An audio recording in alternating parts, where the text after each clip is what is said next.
गांव का नाम था भूरीपुर, जो एक अद्भुत और शांत स्थान था। यहाँ की गलियों में रात की चुप्पी में कुछ अजीब सा था और लोग कहते थे कि रात के समय कुछ भूतिया होता है। एक रात गांव के पास एक भूतिया गाड़ी रुकी। इस गाड़ी की रोशनी गांव को अच्छी तरह से रोशन कर रही थी, लेकिन उसमें केवल एक छोटा सा बच्चा बैठा था जो रोते हुए दिखाई दे रहा था। गांव वाले हैरान होकर वहां पहुंचे और उस बच्चे को ध्यान से सुनने लगे। बच्चा रोते हुए बोला, मुझे मेरे माता पिता ढूंढ रहे हैं। उसकी आवाज़ से सभी गांव वाले अचंभित हो गए।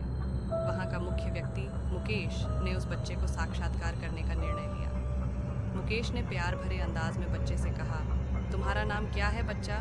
बच्चा हल्के से मुस्कुराया और जवाब दिया, मेरा नाम विद्युत है। मुझे खो गए हैं मेरे माता पिता। मुकेश ने गांव के लोगों से सहमति लेकर विद्युत को अपने साथ ले जाने का निर्णय किया। वे सभी रात के सफर में निकले और विद्युत ने बताया कि वह एक दूसरे गांव से आया है और रास्ते में ही खो गया था।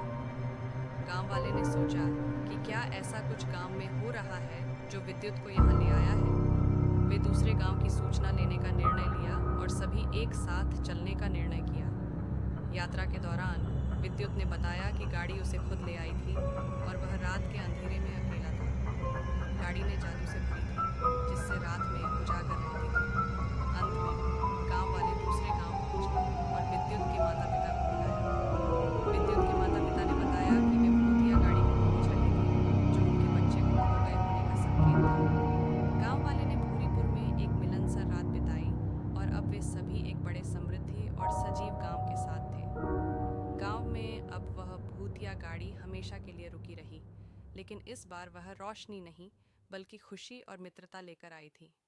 रात की भूषा बच गई और गांव वाले अब उसे एक नई दृष्टि से देख रहे थे।